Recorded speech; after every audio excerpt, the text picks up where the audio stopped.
솔로몬은 노년의 영적인 분별력을 완전히 잃어버렸습니다. 그리고 그의 삶은 우상 숭배의 흔적으로 가득했습니다.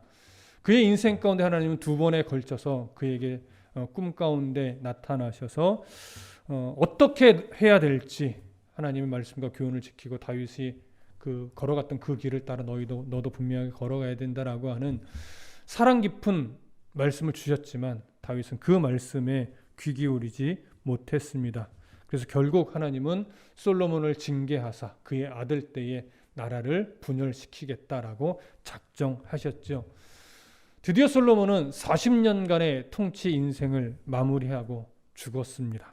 그리고 그의 아들 르호보암이 왕이 되었습니다. 그렇다면 이제 하나님의 뜻 가운데 남은 것은 솔로몬에 대한 징계로 르호보암 때에 나라가 둘로 갈라지게 되는 것이 남았겠지요. 이런 하나님의 작정하심은 단순하게 솔로몬에 대한 징계, 이스라엘을 미워서라고 하는 것이 아니라 그 아들 르호보암이 돌이키기를, 또 이스라엘 백성들이 하나님 앞에 우상 숭배의 모습들을 버리고 돌이키기를 원하시는 마음의 징계이기 때문에 언제든지 그의 후손들이 또 이스라엘 백성들이 돌이키면 그 분열은 언제든지 속히 다시 하나의 통일된 왕국이 될 수 있고 하나님 뜻 가운데 더 건강한 나라가 될 수 있습니다. 이런 것들을 이제 후손들이 또 이스라엘 백성들이 속히 깨달아야 하겠죠. 이제 그의 아들 르호보암에 대한 이야기로 들어갑니다. 자, 먼저 12장 1절을 보겠습니다. 12장 1절 시작. 르호보암이 세겜으로 갔으니 이는 온 이스라엘이 그를 왕으로 삼고자 하여 세겜에 이르렀음이더라. 자, 지금 르호보암이 세겜으로 갔다라고 하는 이 기록을 히브리어 성경으로 보면 번역되지는 않았지만 조금 히브리어 문법적인 표현으로 보면 와우 접속사라고 하는 연결어로 되어 있어요. 그러니까 이 연결어 사실 굉장히 중요합니다. 왜냐하면 이 와우 접속사라고 하는 이 연결어는요, 그 앞에 기록된 상황과 지금 기록된 상황이 시간적으로 연결이 돼서 거의 동시적으로 바로 진행되는 상황을 표현할 때 이런 연결어를 사용을 합니다. 그렇다면 그 앞절의 상황은 뭐예요? 다윗이 죽고 그의 아들 르호보암이 대신하여 왕이 되었다라고 하는 상황이에요. 아마도 예루살렘에서 유다 지파를 중심으로 즉위식을 거행했을 겁니다. 그러고 나서 바로 이어지는 사건인데 왕으로 즉위한 다음에 얼마만큼의 시간적 간격인지는 잘 모르겠어요. 며칠일 수도 있고 몇 주일 수도 있고 몇 달일 수도 있겠지만 그리 오랜 시간의 거리가 아니라 짧은 시간 안에 왕이 되자마자 또 다른 일을 하나 하게 되는데 그것이 뭐냐면 바로 12장 1절에서 르호보암이 세겜으로 갔다라고 하는 거예요. 그렇기 때문에 12장 1절은 르호보암이 왕이 되었다라고 하는 앞의 기록에 대한 부연 설명이 아니라 르호보암이 왕이 된 이후에 또 이어서 세겜으로 가게 된 이 사건을 언급을 하는 겁니다. 자, 그런데 르호보암이 세겜으로 간 이유에 대해서 1절이 뭐라고 말해요? 온 이스라엘이 그를 왕으로 삼고자 하여 세겜으로 갔다라고 말을 해요. 분명히 11장 43절에서는 르호보암이 아버지를 대신해서 왕이 되었다라고 기록을 했는데 12장 1절에서는 온 이스라엘이 그를 왕으로 삼고자 하여 세겜으로 갔다라고 해요. 자, 이게 무슨 말인가? 르호보암이요, 예루살렘에서 즉위식을 거행할 때는 조금 전에도 언급을 했지만 유다 지파를 중심으로 해서 즉위식을 한 거예요. 그런데 온 이스라엘, 그러니까 주로 북쪽에 있는 지파들에게서는 사실은 정확한 인준을 받지 못한 겁니다. 그런데 왜 정확한 인준을 받지 못했느냐? 그 이유는 일단 그 앞에 어떤 사건이 멈춰 있었는지를 좀 생각해 보실 필요가 있어요.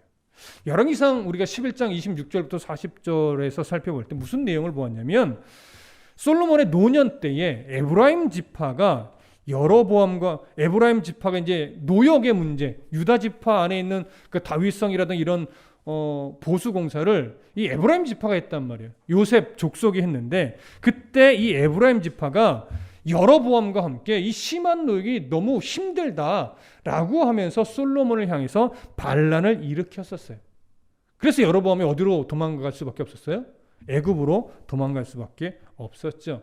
그런데 에브라임 지파는 북쪽의 10지파들 중에서도 가장 리더격에 있는 지파였습니다. 그리고 에브라임 지파 안에서 여로보암의 위치는 군사적인 지도자 위치에 있었던 인물이에요. 그때 에브라임 지파의 이 불만은 결국 이 북쪽의 10지파를 대표하는 불만이 될 수도 있어요. 그래서 심한 노역으로 인해서 불만이 솔로몬 때 잠시 터져나왔던 것은 사실은 북쪽 10지파가 솔로몬의 이 노역과 무거운 세금으로 인해서 힘겨워하고 있는 모습을 대변하는 것과 똑같습니다. 그러나 솔로몬의 통치가 너무나 강력했기 때문에 이런 불만이 수면 위로 터져나오지는 않았어요. 여로보암에 의해 잠시 반란을 일으켰지만 그것은 금방 잠재워졌었죠. 그러나 그러니까 솔로몬이 죽고 나서 그의 아들 르호보암이 즉위하자 이 불만이 드디어 수면 위로 올라온 거예요. 그래서 르호보암이 유다 지파를 중심으로 즉위식을 거행했지만 르호보암에게 요구를 하는 거죠. 우리의 요구를 르호보암이 들어주면 우리도 르호보암을 왕으로 인정하겠다. 그러니 왕으로 인준을 받기 위해서는 세겜으로 와달라 이렇게 요청을 하게 된 거예요. 자, 그래서 오늘 12장 1절에서요. 여기 온 이스라엘이 그를 왕으로 삼고자 하여라고 하는 표현에서 온 이스라엘은 12지파를 다 의미하는 것이 아니라 북쪽의 10지파를 의미하는 겁니다. 그래서 북쪽의 10지파가 르호보암에게 말하자면 요청을 한 거예요. 당신이 우리에게도 인준을 받고 싶으면 세겜으로 오시오. 우리가 당신에게 할 말이 있습니다. 이런 의미가 되는 거죠.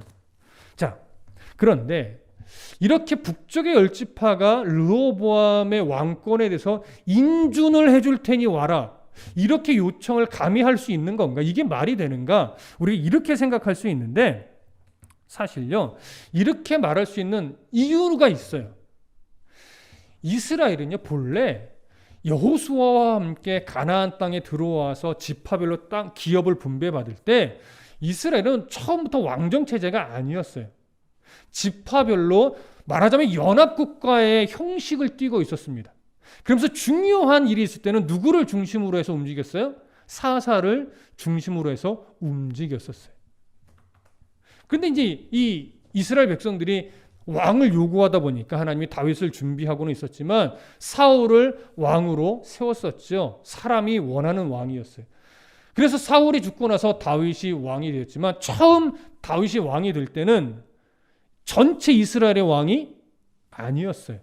남쪽 유다 지파만의 왕이었고 사울의 후손이 북쪽의 10지파들을 다 통치하고 있었단 말이에요. 그래서 이미 사실은 분열되어 있었어요. 분열 왕국이라는 표현만 쓰지 않았을 뿐이지 이미 다윗이 처음 유다 지파의 왕이 될 때 이스라엘은 사실은 분열되어 있었어요.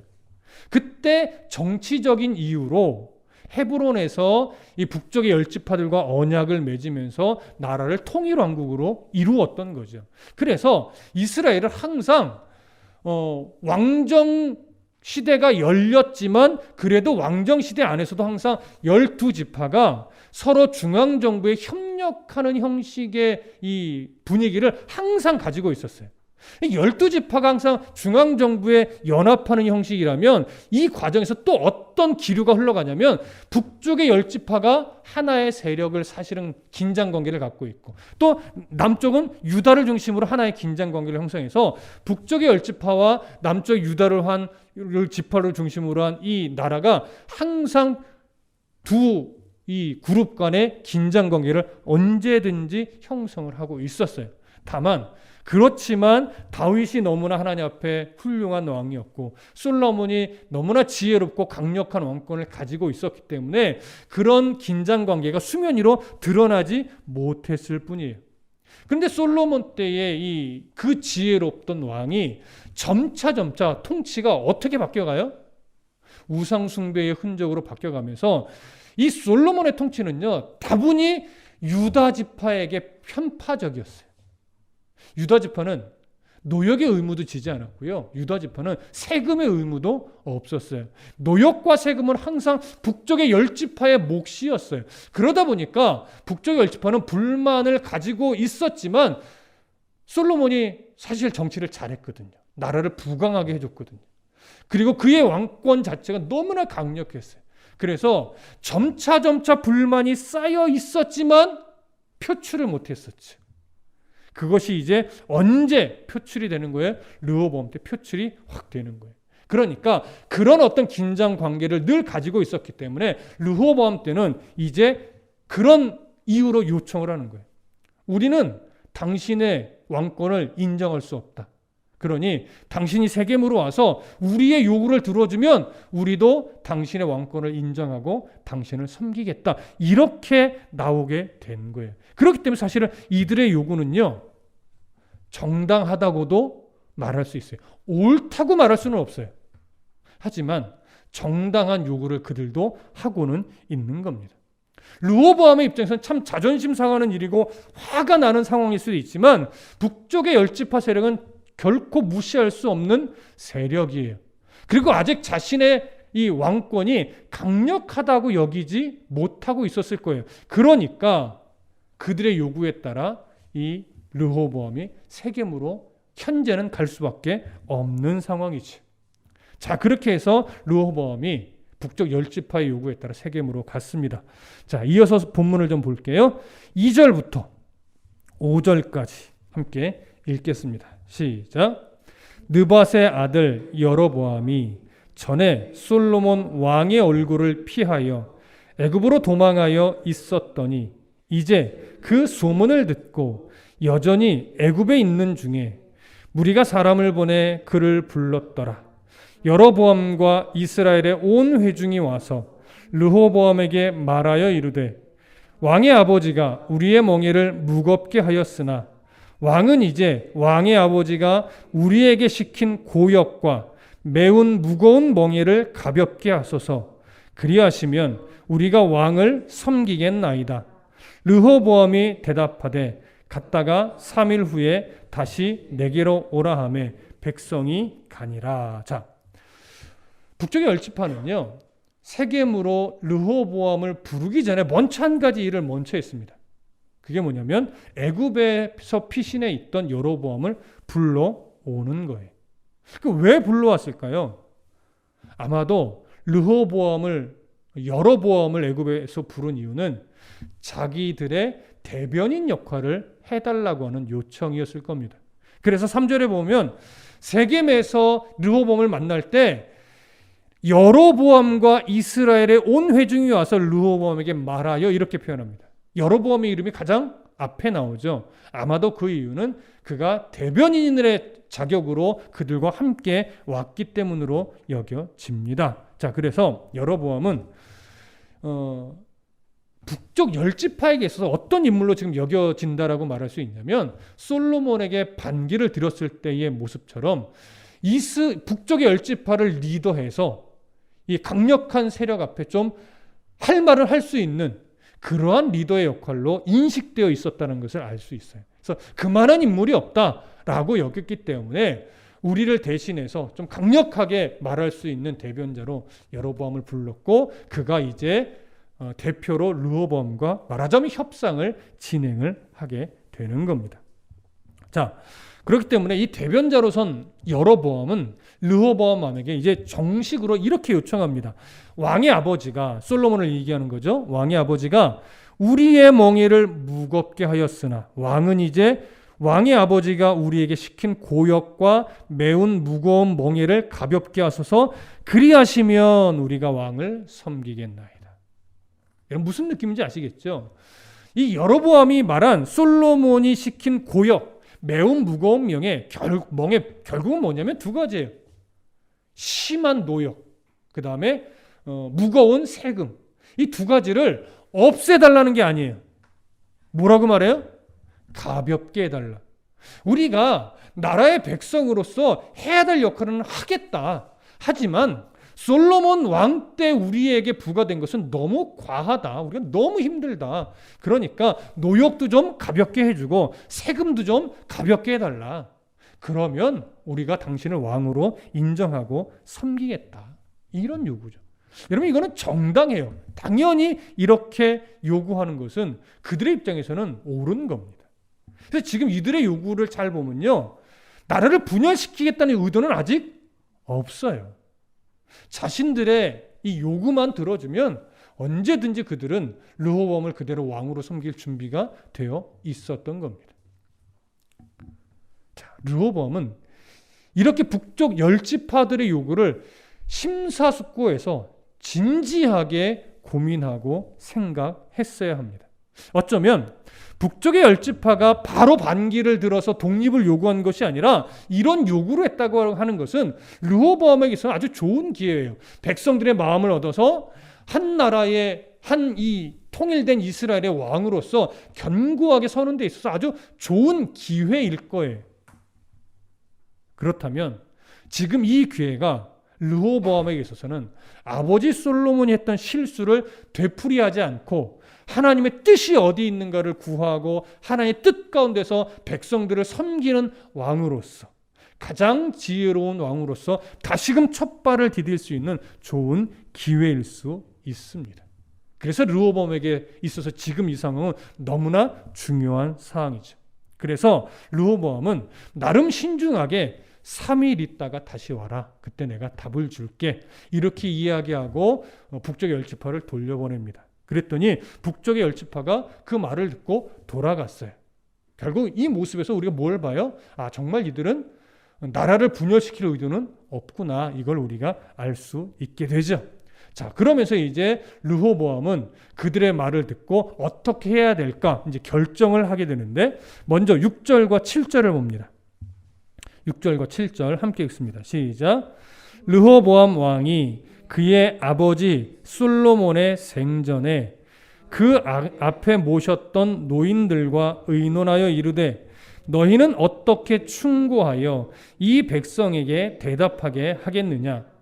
대답하여 이르되 왕이 만일 오늘 이 백성을 섬기는 자가 되어 그들을 섬기고 좋은 말로 대답하여 이르시면 그들이 영원히 왕의 종이 되리이다 하나. 자, 여기서 르호보암이 이 노인들에게 조언을 구한 것은 너무나 잘한 일입니다.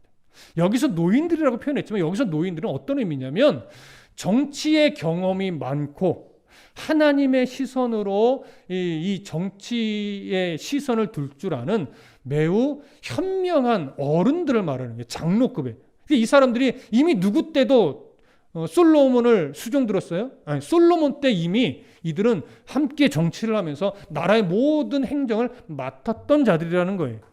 그래서 이 지도층 장로들, 국가 행정의 경험이 많았던 이들에게 르호보암이 자문을 구한 겁니다. 그랬더니 그 노인들이 뭐라고 이 조언을 해줘요?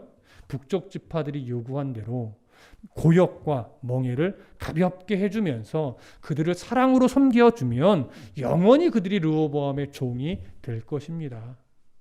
이렇게 조언을 하죠. 너무나 정확한 지적이었고 이들도 솔로몬의 통치를 다 보았지만 솔로몬이 했던 이 고역과 세금은 너무나 무거웠다라고 하는 것을 알고 있었던 거예요. 르호보암이 이 조언을 따랐다면 얼마나 좋았을까요? 이스라엘이 다시 견고한 부흥의 첫걸음을 시작할 수 있었을 겁니다. 그런데 르호보암은 이들의 조언을 가슴 깊이 새기지는 않았던 것 같습니다. 8절과 9절을 읽어보겠습니다. 8절과 9절 시작.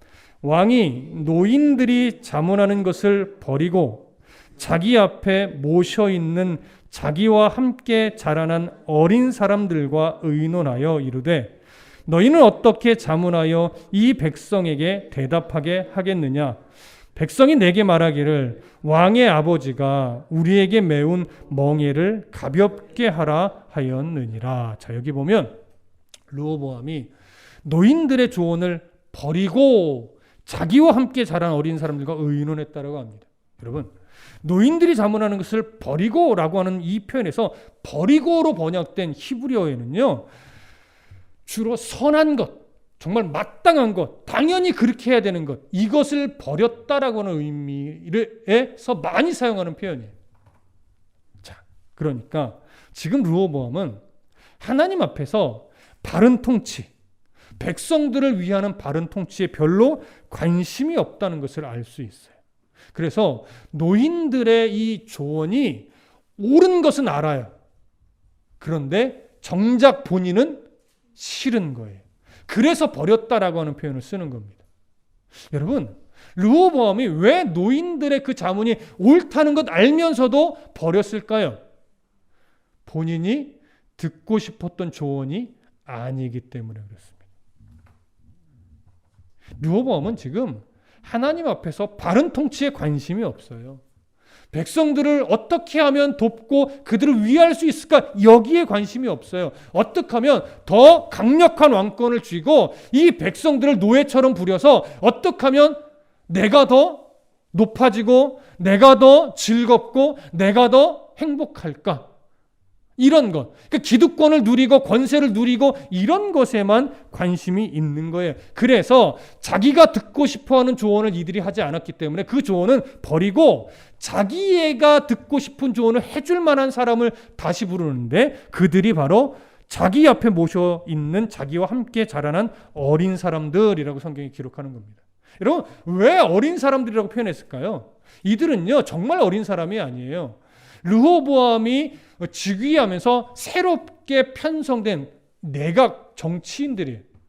그들 다시 새롭게 개편한 거죠. 자기가 좋아하는 또 자기와 함께 어린 시절을 보냈던 자기와 같은 어떤 그 사상을 가진 경향을 가진 이런 사람들로 내각을 다시 구성했는데 그들을 불렀다는 거예요. 근데 왜 이런 사람들을 어린 사람들이라고 표현해요? 앞에서 말한 노인들과 대조를 하면서 정치의 경험이 부족하고 백성을 위하는 마음이 없는 하나님의 시선으로 볼 때 참 어리석은 그러한 신진 세력에 대한 의미로서 어린 사람들이라고 지금 표현을 하고 있는 겁니다.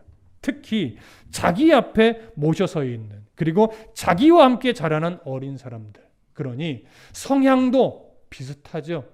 그러니 이들은 지금 정치인으로 이 한 나라에 딱 서 있지만 나라와 백성과 또 하나님을 위하는 시선은 없어요. 누구에게 아첨하는 소리만 할까요?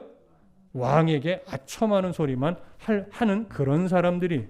그래서 이들의 조언은 분명히 백성을 위하는 조언이 아니라 르호보암이 어떤 말을 듣고 싶어 할까 이걸 고민하다가 그가 듣고 싶어 하는 말을 아주 잘 하게 될 겁니다. 자, 그 내용을 보겠습니다. 10절부터 11절 함께 읽겠습니다. 10절부터 11절 시작.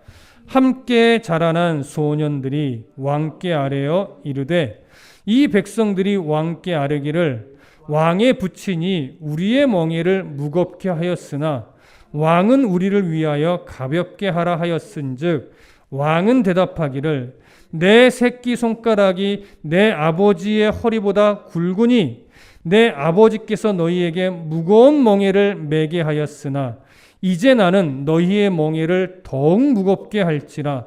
내 아버지는 채찍으로 너희를 징계하였으나 나는 정갈 채찍으로 너희를 징계하리라 하소서. 자, 지금 이 말을 르호보암에게 이야기를 하면서 이렇게 말하십시오. 이렇게 지금 이야기를 하는 거죠. 조언을 하는 거죠. 여기 보면 첫 번째 이렇게 말하라는 거예요. 내 새끼손가락이 내 아버지의 허리보다 굵다. 여러분, 이게 무슨 의미일까요? 이 말은 내 새끼손가락, 그러니까 나에게 있어서 가장 작고 연약한 부분을 의미하는 것이고 내 아버지의 허리, 내 아버지의 허리라는 것은 아버지 솔로몬에게 있어서 가장 강력한 부분, 이걸 말해요. 그래서 그것보다 굵다라는 것은 뭐냐면 르호보암이 말하는 거야. 나의 가장 연약한 것은 내 아버지의 가장 강력한 것보다 더 굵고 더 강해. 이제 쉽게 풀어보면 아버지의 권세보다 내 권세가 훨씬 더 크다. 이 얘기를 하는 거예요. 여러분, 이게 사실이에요? 과장된 말이에요? 과장된 말이죠. 솔로몬보다 더 지혜롭고 솔로몬보다도 더 큰 권세를 가지고 있고 솔로몬보다 나는 더 강력한 왕이다. 이렇게 말하는 거예요. 그렇게 말하라는 거죠.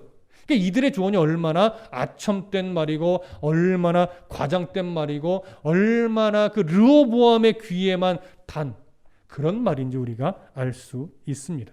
그러고 나서 이제 두 번째 조언이 이거죠. 내 아버지께서 너희에게 무거운 멍에를 매게 하였으나 이제 나는 너희의 멍에를 더욱 무겁게 할지라. 이렇게 말하라는 거예요. 이건 뭐예요? 북쪽 지파들의 요구를 완전히 무시하라는 거예요. 그리고 그들의 이 요구를 비웃으라는 거예요. 그러고 나서 이제 세 번째로 이렇게 말하죠. 내 아버지는 채찍으로 너희를 징계하였으나 나는 전갈 채찍으로 너희를 징계하리라. 솔로몬이 실제로 채찍을 사용했다는 것이 아니라 솔로몬이 가혹하게 통치했다면 나는 더 가혹하게 너희들을 다스릴 거야. 이 얘기를 하는 거예요. 그래서 여기에 언급된 전갈 채찍이라고 하는 것은요. 본래 노예를 아주 심하게 마구 부리면서 혼내줄 때 사용하는 아주 좀 잔인한 채찍이에요. 일반 채찍보다 몇 배나 잔인한 채찍인데 이 채찍이 정확히 어떤 채찍인지는 알 수 없습니다.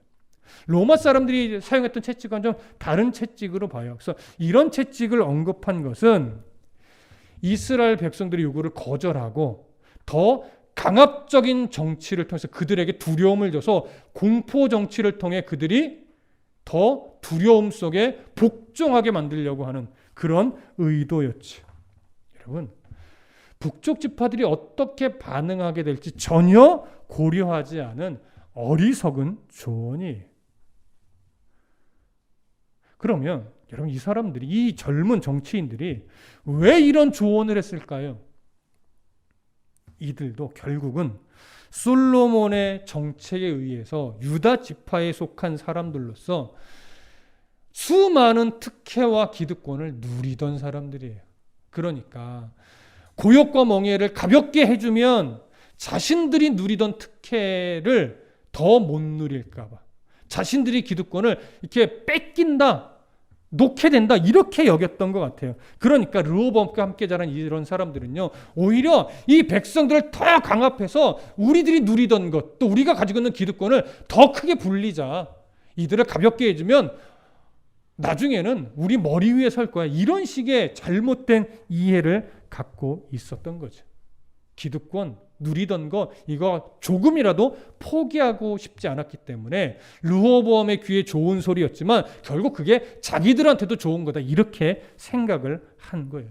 그래서 억압 정치를 더 펴시다, 공포 정치를 펴시다. 그러면 저들이 이제 꼼짝 못할 겁니다.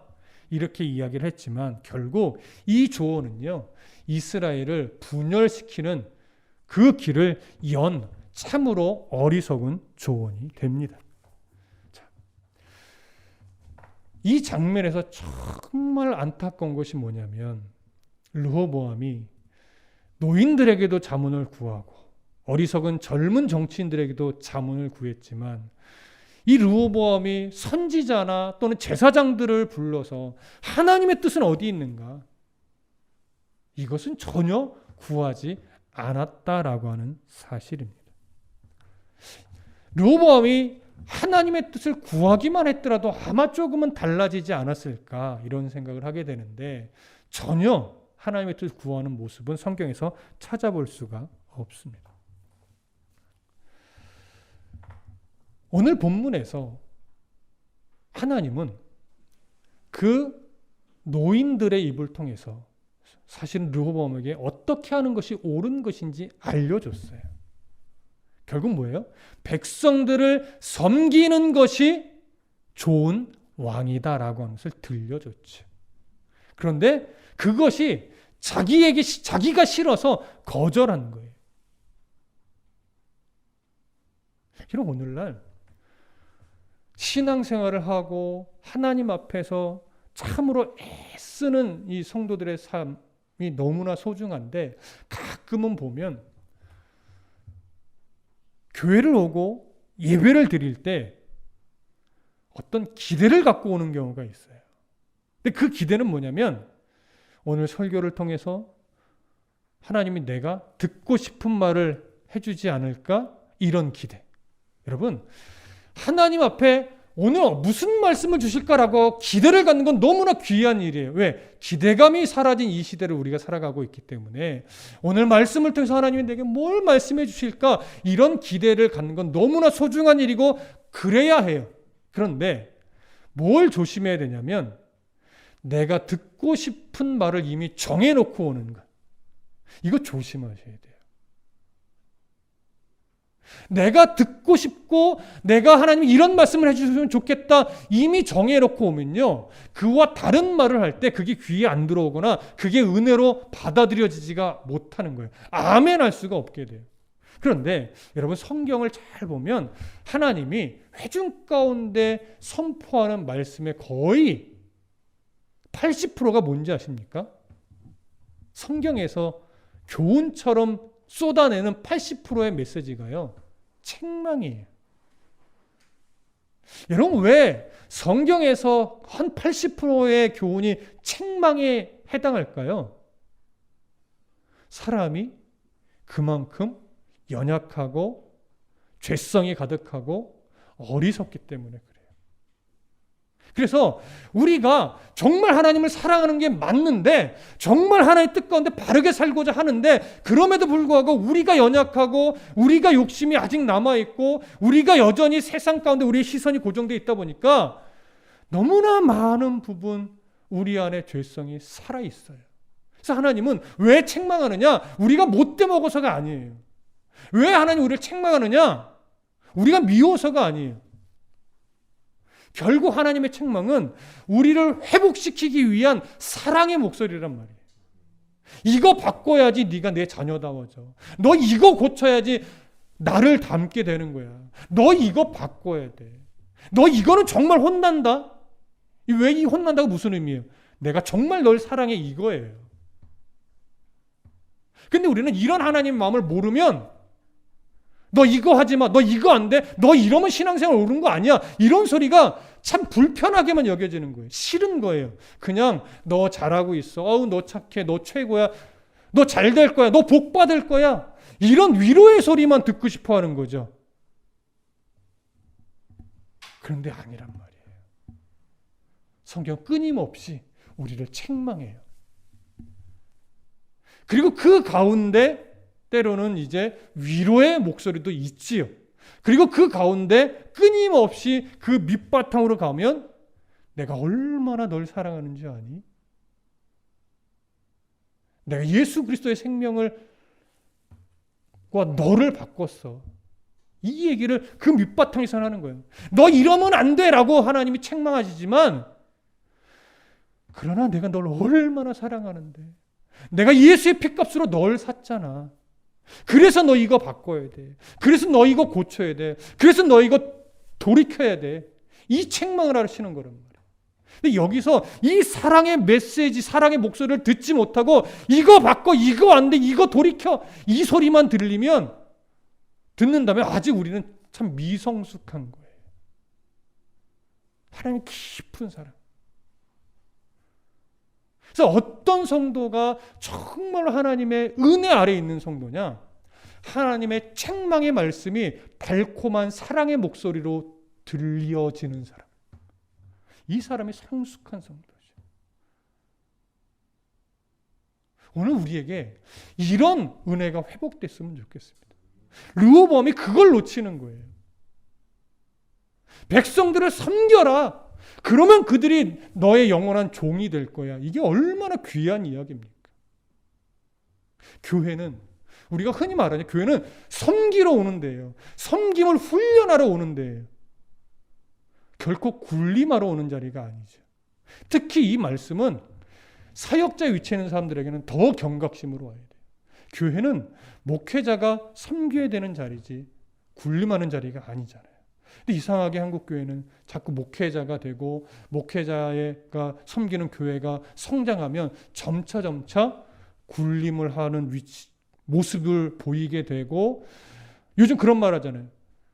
교회가 커지면 목사님들이 자꾸 CEO가 돼간다고. 목사님은 절대 CEO가 되면 안 됩니다. 그래서 어렵죠. 목회자가 성도를 섬기고 성도가 목회자를 섬기고 성도와 성도가 서로 섬기고 그렇게 섬기는 자의 모습으로 서 있으려고 노력할 때 건강한 교회 공동체가 될 수 있습니다. 그렇기 때문에 언제나 우리들이 교회 생활을 하고 교회 안에서 훈련을 받고 세상 속에서 살아갈 때 우리들의 중심에는 하나님의 마음이 중심이 되고 근거가 되어야 됩니다. 하나님께 묻고 하나님이 우리에게 이것이 옳은 거야 라고 마음에 울리시는 대로 그대로 순종할 수 있는 그런 각오와 결심이 필요합니다. 내가 듣고 싶은 소리만 하나님이 해주셨으면 좋겠다 이런 생각 버리고 무엇을 말씀하시든지 그 말씀은 나를 향한 사랑의 음성이다라고 하는 것을 분명하게 가지고 아멘으로 받을 준비를 하고 기대함으로 예배하고 교회 오고 또 삶을 살아내셔야 합니다. 그렇다면 정말 건강한 성도, 또 건강한 교회 공동체가 되리라 믿습니다. 기도하겠습니다.